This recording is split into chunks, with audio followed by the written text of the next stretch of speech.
Bonjour à tous, vous venez normalement de visionner les vidéos sur la propriété de Pythagore, le théorème, la réciproque et la contraposée. Surtout le théorème. Pythagore donc est un mathématicien, je vous laisse, si ce n'est pas encore le cas, retourner voir le lien que je vous ai mis sur Wikipédia parce qu'il a eu une vie absolument palpitante, avec un tas de créations.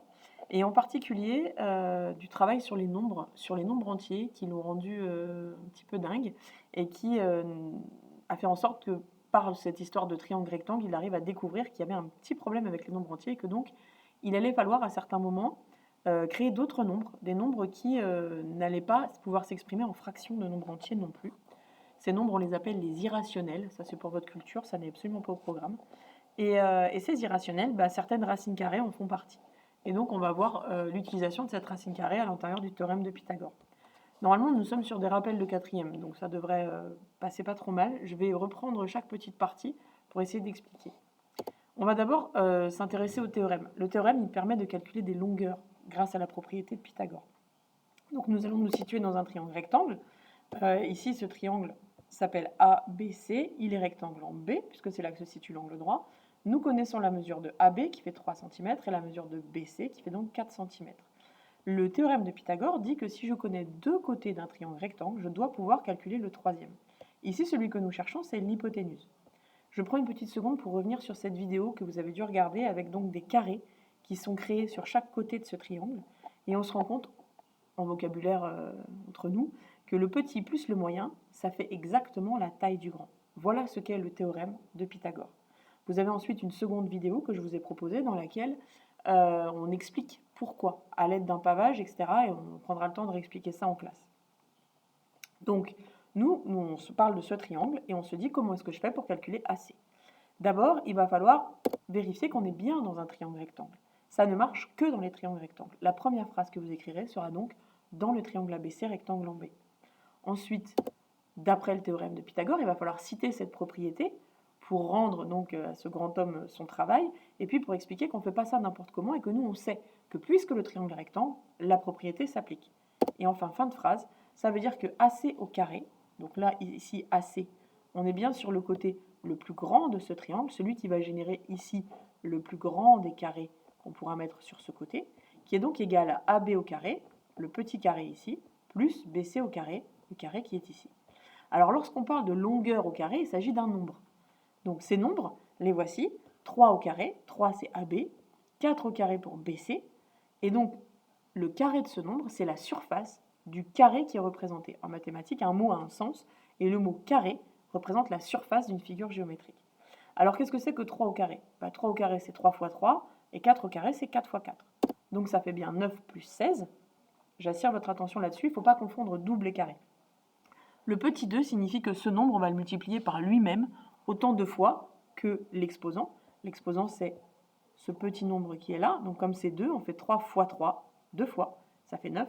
4 fois 4, 2 fois, ça fait 16.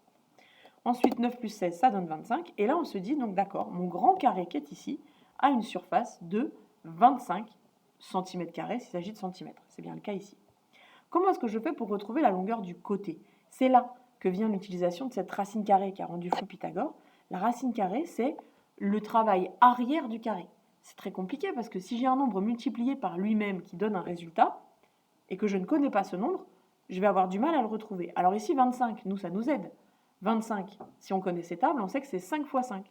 Et donc ça veut dire que AC, ça fait 5. Et là, votre calculatrice, ici, vous est d'une utilité vraiment incroyable parce qu'elle, elle fait les racines carrées, elle les connaît toutes. Et si vous tapez racine carrée de 25, racine carrée qui est donc une touche de votre calculatrice qui se cache au-dessus du petit carré qui est souvent écrit comme x au carré, ici, cette racine carrée donne 5 directement. Voilà pour le calcul de l'hypoténuse. Ici, donc, nous connaissons l'hypoténuse et nous connaissons un côté de l'angle droit. On cherche à calculer l'autre côté de l'angle droit. Ce côté-là va être le côté qui génère le petit carré.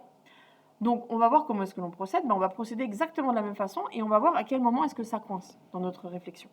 Déjà, nous avons bien un triangle DEF rectangle en E, sans aucun problème. Ici, ça marche. Donc, on peut appliquer le théorème de Pythagore de la même façon, qui dit donc que DF au carré, j'attire votre attention, DF c'est bien le grand carré qu'on génère ici, Ce grand carré, c'est DE au carré plus EF au carré. Et puis là, quand on remplace, on se rend compte que DF, ça fait 6 au carré, que EF, ça fait 5 au carré, et on se retrouve ici avec un bout qui est coincé entre 6 au carré et 5 au carré. Je prends une petite seconde avec vous. 6 au carré, ça fait 36, parce que c'est 6 fois 6. 5 au carré, ça fait 25, puisque c'est 5 fois 5. On va pouvoir les calculer. Et là, donc, on a ce qui nous intéresse, nous, qui est coincé dans cette opération. Mais cette opération, c'est une addition à trous. C'est quelque chose plus 25 qui donne 36. Et ce réflexe, il est hyper important, on va s'en servir toute l'année. Addition à trous est donc la même chose qu'une soustraction. Ce qui fait que si je prends 36 et que si je lui soustrais 25, je vais retrouver la quantité qui m'intéresse. On va donc, par un artifice de calcul, passer de cette forme d'addition à trous à cette opération, qui donc 36 moins 25, opération que je sais faire facilement. 36 moins 25 me donne 11. Et de la même façon, ici, nous avions le carré qui fait 25 cm². Ici, j'ai ce carré-là qui fait 11 cm². Il est bien plus petit, donc c'est normal que ce soit un nombre plus petit. Et pour trouver le côté qui va me donner 11 lorsque je vais calculer la surface, je dois faire la racine carrée. L'origine du carré 11, c'est donc 3,32 environ, puisque là, nous sommes sur racine rationnelle, qui donc n'a pas de valeur exacte ni exprimable en racine carrée. Voilà pour le théorème qui permet de calculer des longueurs. Longueurs que l'on calcule soit lorsqu'on calcule l'hypoténuse directement, soit lorsqu'on calcule un côté de l'angle droit en utilisant ce petit artifice de calcul, passage de l'addition à trous à la soustraction. Nous avons parlé de propriété de Pythagore. La propriété de Pythagore permet donc, si je sais que le triangle est rectangle, de calculer une mesure, mais il doit permettre aussi, lorsque je connais toutes les mesures, de me dire si ce triangle est rectangle ou non. La réciproque du théorème de Pythagore, elle sert à montrer qu'un triangle est rectangle. Nous allons envisager un triangle dans lequel nous connaissons les trois mesures des côtés. Pas de mystère sur les longueurs, l'interrogation elle est de savoir si ici, il y a bien un angle droit. D'ailleurs, pourrait-il y en avoir un ici ou même là? Cette question, on doit se la poser pour la bonne et simple raison que là, sur mon dessin, il paraît évident que s'il y a un angle droit, ce sera en I, mais qu'on doit pouvoir le justifier. La justification, elle vient du fait que si I est un angle droit, ça veut dire que GH est forcément l'hypoténuse de ce triangle. L'hypoténuse ici. L'hypoténuse, c'est forcément la longueur qui est en face de l'angle droit potentiel, mais c'est aussi la plus longue. 13 étant plus grand que 12 et 5, voilà, si mon triangle GHI est rectangle, ce sera forcément en I. Il n'y a pas le choix ici. Je commence par l'écrire, et ensuite je dois vérifier si ma propriété de Pythagore est bien correcte. Pour cela, je vais calculer les aires de ces carrés qui sont générés ici, vous vous souvenez, je vous le refais, sur ce côté-là, sur ce côté ici, et sur ce grand côté là-bas. J'ai plus de place là aujourd'hui sur cette vidéo pour vous montrer ce carré. Je vais donc calculer GH au carré, seul. GH au carré, c'est 13 au carré, puisque c'est 13 fois 13, et donc ça fait bien 169. Ensuite, je vais calculer GI au carré plus HI au carré, la somme du petit et du moyen. On est donc sur 5 au carré plus 12 au carré, qui donne 25, 5 fois 5, et 144, 12 fois 12, qui donne 169. Qu'est-ce que l'on observe? On observe que ces deux valeurs sont égales. La propriété est donc vérifiée. Ici, cette propriété dit que le grand carré est égal au petit plus le moyen. Et d'après la réciproque du théorème de Pythagore, le triangle GHI est rectangle en I. C'est la réciproque qui nous dit que ça fonctionne. Voyons ce qui se passe lorsque ça ne fonctionne pas. Vous allez voir qu'on va avoir le même mode de fonctionnement. À un moment, il va y avoir quelque chose de différent. Attaquons-nous donc à ce qu'on appelle la contraposée du théorème de Pythagore.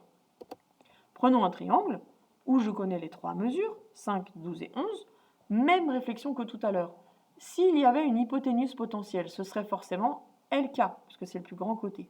Donc si le triangle est rectangle, ce sera en J, qui ne peut l'être ni en L ni en K. Si le triangle JKL est rectangle, ce sera en J. Je vais calculer LK au carré, qui fait donc 12 au carré, 12 fois 12, 144. Et puis JK au carré plus LJ au carré, 11 au carré, c'est 11 fois 11, 121. 5 au carré, 5 fois 5, 25. Et je tombe sur 146.